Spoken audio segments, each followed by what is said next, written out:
नमस्कार। आप सभी लोगों का स्वागत है हमारे ऑनलाइन डीवीएस एजुकेशन पर। जैसे कि आज हम लोग जो है अध्ययन करेंगे उपनिषद ग्रंथ का और वैदिक साहित्य के अध्ययन क्रम अनुसार ये चल रहा है प्रतिदिन। आज जो है भाग 7वां है। आज का जो विषय है वह है उपनिषद ग्रंथ। वेद की संहिता हमने देख ली, 4 वेद की संहिता, और ब्राह्मण और आरण्यक ग्रंथ हमने एक ही वीडियो में देख लिया है। ठीक है, तो आज है इसी क्रम में उपनिषद ग्रंथ। यहाँ से भी जो है आपके एग्जाम रिलेटिव काफ़ी पॉइंट जो है देखने को मिलते हैं, जैसे सुक्तियाँ और भी संबंध। चलिए शुरू करते हैं। सबसे पहले हम जब उपनिषद का नाम सुनते हैं, उपनिषद है क्या, तो उसका अर्थ हम लोगों को जानना चाहिए। उपनिषद का अगर अर्थ हम लोग कहेंगे, उपनिषद उप और नी उपसर्ग पूर्वक सद धातु जो है बैठने के अर्थ में होती है, और क्विप प्रत्यय करने पर जो है उपनिषद शब्द का निर्माण होता है, यानी सिद्धि होती है।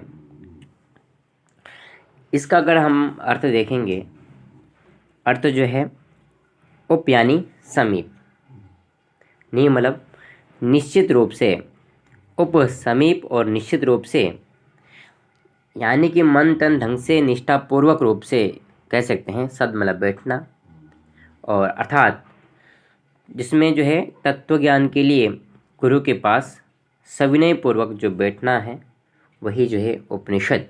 ठीक है, इस तरह से अर्थ आप लोग कर सकते हैं।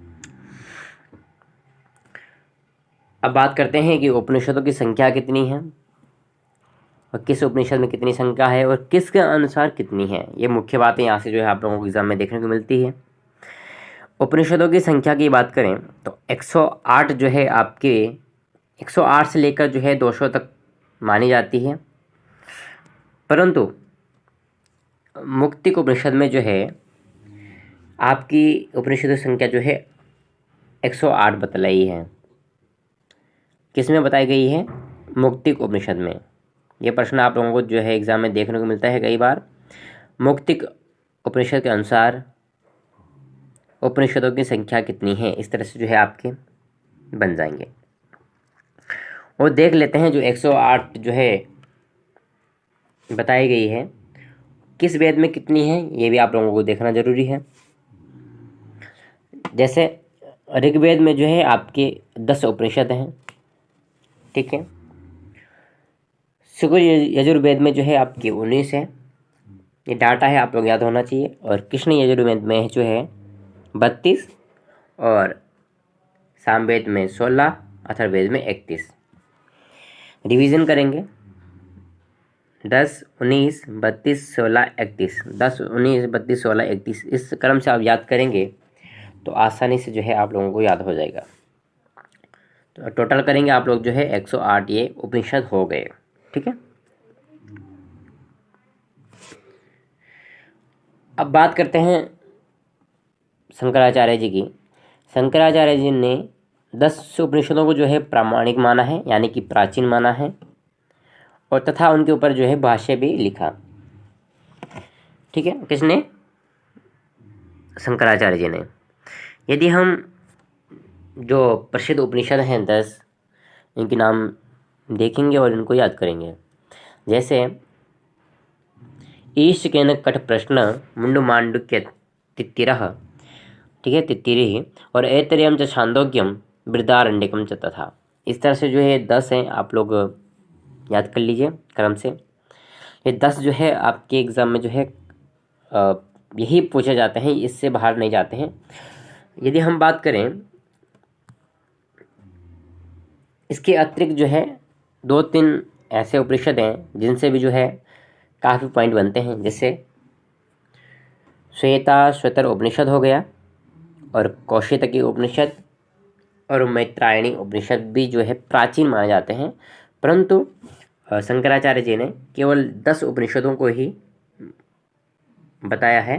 परंतु ये 3 उपनिषद जो है और भी हैं, इनको ही मिला करके जो है 13 उपनिषद की जो संख्या जो है हो जाती है, जो कि वर्तमान में देखने को मिलती है 13 उपनिषद। ठीक है, अब देख लेते हैं जैसे कि ऋग्वेद की उपनिषद कौन कौन है। एक हो गया ऐत्रेय उपनिषद और कौशिक की उपनिषद और वाष्कलोपनिषद। ठीक है, ये 3 यहाँ के होंगे।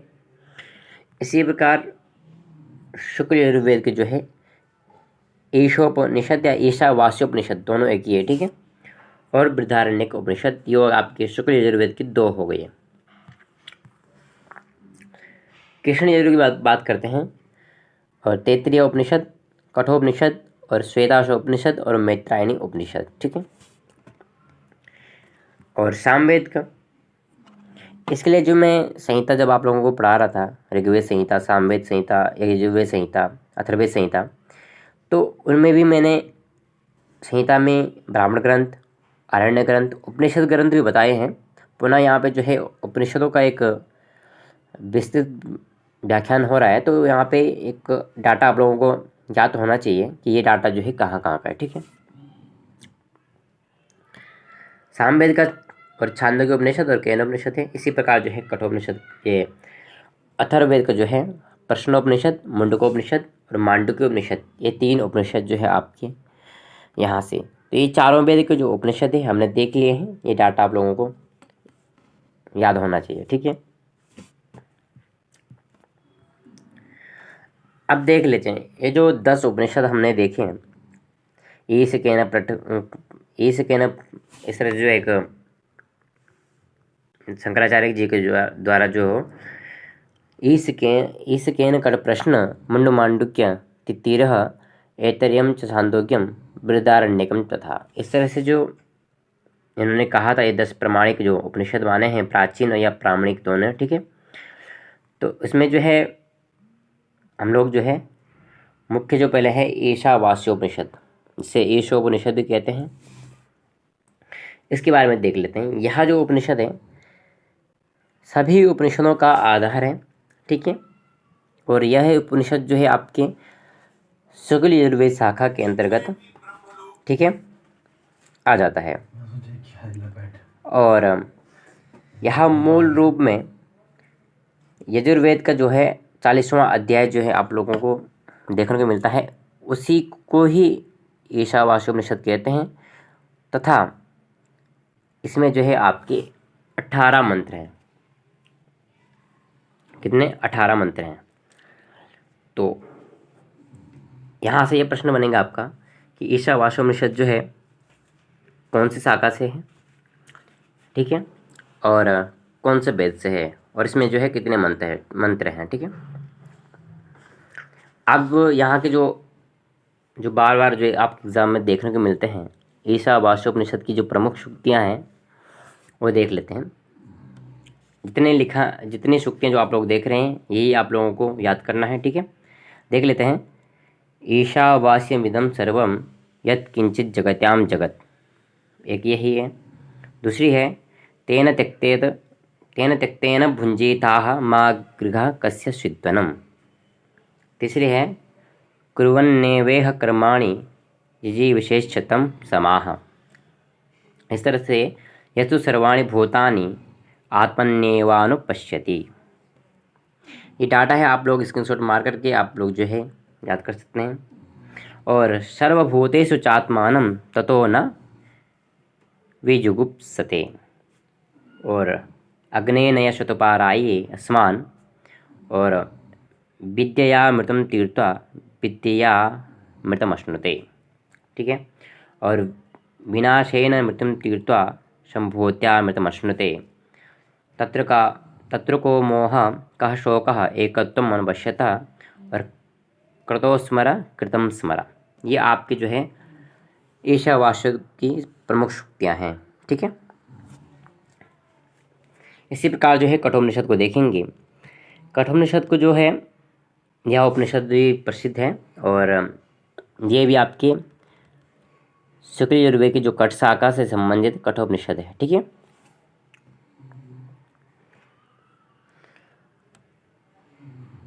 कठोपनिषद में जो है आपके 2 अध्याय देखने को मिलते हैं, और प्रत्येक अध्याय जो है 3-3 वलियाँ हैं। प्रत्येक अध्याय में 2 अध्याय हैं, और इन दोनों अध्याय में 3-3 वलियाँ हैं। ठीक है, तो इसमें जो है इनका डाटा याद कर लेते हैं।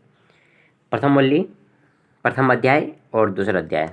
तो प्रथम अध्याय की जो प्रथम वली, द्वितीय वली, तीसरी वली जो है, तो इसमें पहले में है 29, फिर 25, फिर 17।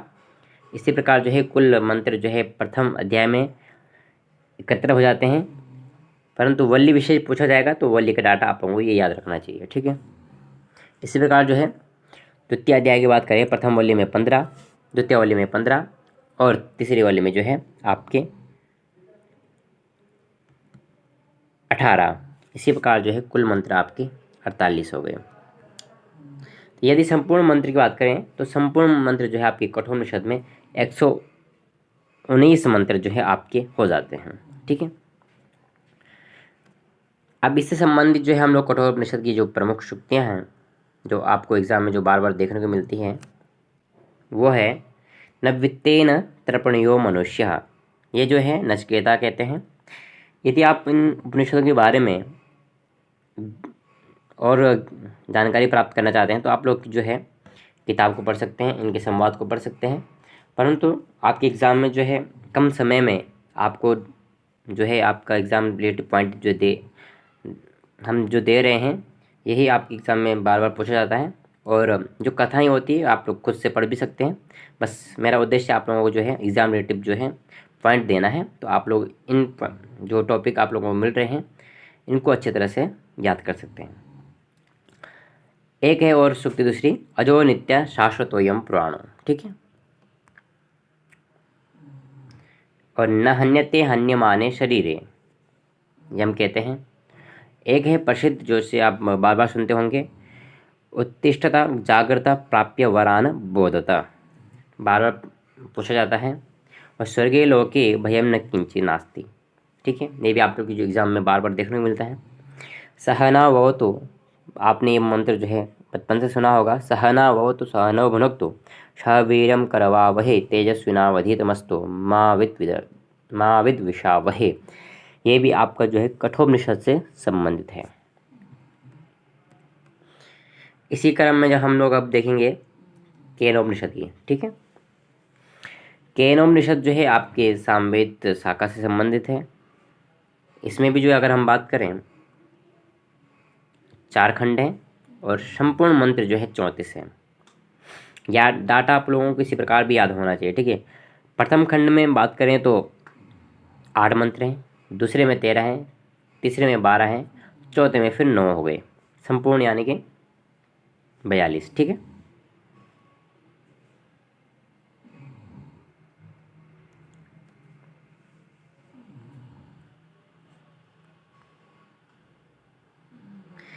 इसी प्रकार जो है अगर हम बात करें केनोपनिषद की जो प्रमुख सूक्तियाँ हैं वो भी देख लेते हैं, क्योंकि यहाँ से जो है जो प्रसिद्ध सूक्तियाँ हैं वो बार बार पूछी जाती हैं। केने श्रितं पतितं प्रेषितं मनः, प्रथम सूक्ति होगी। दूसरी आपकी श्रोतस्य श्रुतं मनसो। ठीक है, और तीसरी जो है महत्वपूर्ण है, ये तो आप लोगों को याद होनी चाहिए, आत्मना विंदते वीर्यम विद्यया विंदते मृतम। ये जो आपकी बार बार देखने को मिलता है बार बार। ठीक है, अब हम लोग बात करने जा रहे हैं बृहदारण्यकोपनिषद की। सबसे पहले तो आप लोगों को ये याद रखना है कि बृहदारण्यकोपनिषद जो है कहाँ का है। ठीक है, जैसे जानते हैं आप लोग शुक्ल यजुर्वेद का जो है यह है एक उपनिषद। ये उपनिषद जो है शतपथ ब्राह्मण आपने पढ़ा होगा, तो उसमें जो है आपने 14वें जो कांड है उसका अंतिम भाग जो है वही जो है बृहदारण्यकोपनिषद है। ठीक है, इसमें 6 अध्याय हैं। यहाँ से जो है आपके बृहदारण्यक जो आपसे काफ़ी जो है सूक्तियाँ देखने को मिलती हैं। ठीक है,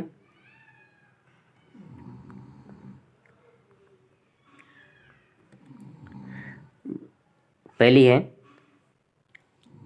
विज्ञानमानंदम ब्रह्म, अहम ब्रह्मास्मि, ये भी यहीं का है। नेति नेति खम ब्रह्म। ठीक है, और पूर्णमदः पूर्णमिदं पूर्णात् पूर्णमुदच्यते और पूर्णस्य पूर्णमादाय पूर्णमेवावशिष्यते, वशिष्यते। ये एक पूरा एक श्लोक है, ठीक है।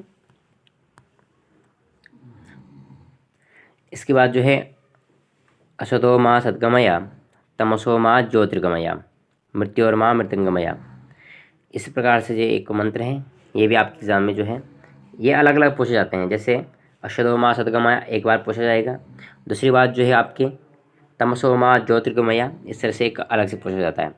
और मृत्यु और माँ मृत्युंगमया, ये कभी कभी तो आपके एग्ज़ाम में तीनों एक साथ दे दिए जाते हैं, कभी कभी जो है एक एक पॉइंट को दिया जाता है, ठीक है। 3 पॉइंट यहाँ से बनते हैं। तो आपको जब वो मंत्र याद होगा पूरा, तभी आप जो है ऑप्शन लगा सकते हैं। कहाँ का था? बृहदारण्यक उपनिषद का आप लोगों को वो मिलेगा। इसी प्रकार जो है तैत्तिरीय उपनिषद को बताएंगे। और तैत्तिरीय उपनिषद जो है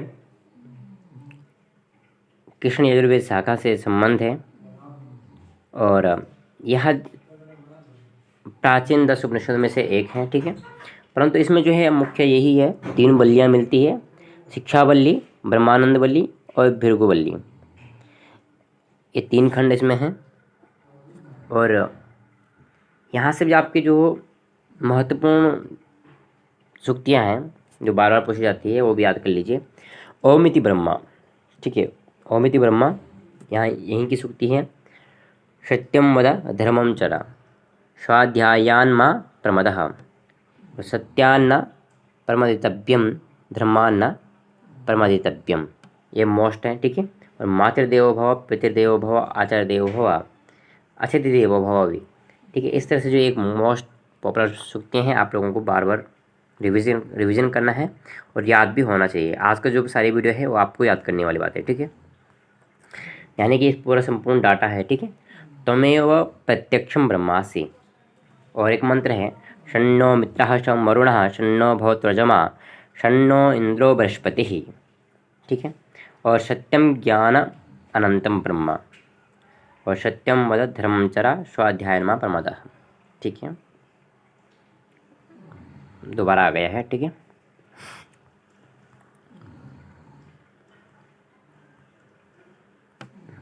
इसके बाद जो है रसो वैसा, ठीक है। और युवा स्यात् साधु युवा, ये भी आपके 33 उपनिषद की हैं। यतो वा इमानि भूतानि जायन्ते येन जातानि जीवन्ति। और अन्नम न निन्द्यात् प्राणो वा अन्नम, इस तरह से जो है आपके एग्ज़ाम में यही पॉइंट जो है बार बार के घूम घूम के पूछे जाते हैं, ठीक है। आपको बस डाटा याद करना है तो आसानी से आप एग्ज़ाम में आप सही कर पाएंगे, ठीक है। तो मुंडकोपनिषद में जो है आपके 3 अध्याय हैं, 6 खंड हैं। यह मुंडकोपनिषद जो है आपके अथर्ववेद को अब अथर्ववेद में मिलता है। सूक्तियाँ यहाँ के देख लीजिए। सत्यमेव जयते, बहुत ही प्रसिद्ध सूक्तियाँ हैं। आप देखते होंगे जो नोटों में शेर का चिन्ह रहता है उसके नीचे लिखा रहता है सत्यमेव जयते नान्यर्थम। इस तरह से जो ये सूक्ति जो है मुंडकोपनिषद की है। द्वाश्वपर्णा सयुजा सकाया समानम वृक्षम परिस्वस्य जाते, इस तरह से एक मंत्र भी है, ये भी आपके मुंडकोपनिषद का है। और नाम रूप विहाय, ये भी आपके मुंडकोपनिषद से है। और विद्यते हृदय ग्रंथि छिद्यन्ते सर्व संशयाः और ब्रह्मविद् ब्रह्मेव भवति, ये भी महत्वपूर्ण सूक्ति है। जितनी भी आप लोगों को सूक्तियाँ दी जा रही है वो सारे महत्वपूर्ण है। अब बस डाटा आप लोगों को देखना है, बार बार याद करना है, ठीक है। ब्रह्मविद् ब्रह्मेव भवति मुंडकोपनिषद, ठीक है। अब देख लेते हैं मांडुक्योपनिषद की। सबसे पहले तो ये आपने देखना है कि मांडुक्योपनिषद जो है कहाँ का है, और इसमें 12 खंड हैं। वह यहाँ का जो प्रसिद्ध वाक्य है अयम आत्मा ब्रह्म। तो मुंडकोपनिषद आप लोग जानते हैं कि अथर्ववेद का है, अथर्ववेद का है। तो ये अयम आत्मा ब्रह्म जो है मुंडकोपनिषद मांडुक्योपनिषद से जो है, ठीक है, मांडुक्योपनिषद है। मुंड मांडुक्य, प्रश्न मुंड मांडुक्य, ये 3 उपनिषद आप लोगों को अथर्ववेद में मिलते हैं, ठीक है। अब एक जो है ऐतरेयोपनिषद जो है, ये जो आरण्यक आपने पढ़ा है ऐतरेय आरण्यक, उसी से कुछ अंश जो अगर ले जाएंगे, यानी कि 2 अध्याय से लेकर 4 खंड से लेकर, ठीक है, और ये द्वितीय अध्याय के जो दूसरा अध्याय है उसके चतुर्थ खंड से लेकर छठे खंड तक जो है उसी को जो है उपनिषद माना जाता है, ठीक है। ऐतरेय आरण्यक के ये आप ये याद रख लीजिए यहाँ से कि ये ऐतरेय उपनिषद जो है आपके ऋग्वेद से है, ठीक है, और ऐतरेय आरण्यक से संबंधित है। इसमें जो है 3 अध्याय हैं, प्रथम में 3 खंड, दूसरे में 1 खंड, तीसरे में जो है, ठीक है।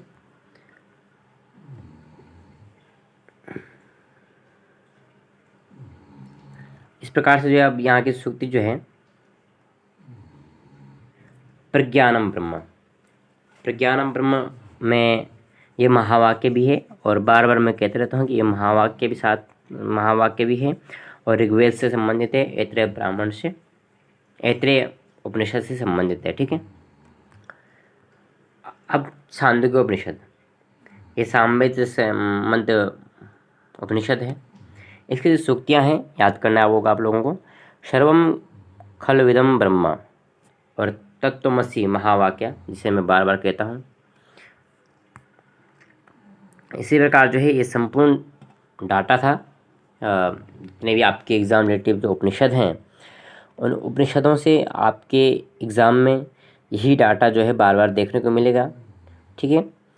तो उपनिषद से और कोई टॉपिक आप लगे एग्ज़ाम में नहीं आने वाला है, बस सूक्तियाँ आएगी, ये उपनिषद कहाँ का है, इसमें हो सके कितने अध्याय हैं, वैसे पूछा जाता नहीं जाता है, परंतु इतना पूछा जाता है कि सूक्तियाँ क्या है और ये जो उपनिषद हैं किस से संबंधित है, यानी किस वेद से संबंधित है। यहाँ से इतने ही प्रश्न बनते हैं और ये डाटा आपने जो है सूक्तियाँ जो है आपने याद करनी है और अपने नोट्स बनाते रहना है। और नोट्स में अगर आप इन सारी सूक्तियों को लिखते हैं तो आपको जो है बेहतरीन नोट्स आपके तैयार होंगे, ठीक है। जितने भी एग्जामिनेटिव पॉइंट थे ये सूक्तियाँ पूछी थी बार बार, मैंने वही सूक्तियाँ जो है आप लोगों को एक साथ इकट्ठा करके किस वेद से संबंधित है और किस उपनिषद से संबंधित है ये आप लोगों के सामने रख दिया है। बस आप लोगों ने रिवीजन करना है बार बार, ठीक है। आप लोग जो है आसानी से एग्ज़ाम में सही आंसर कर सकते हैं, ठीक है। तो आज के लिए इतना ही, फिर मिलते हैं एक नई वीडियो में। तब तक के लिए सभी को महादेव।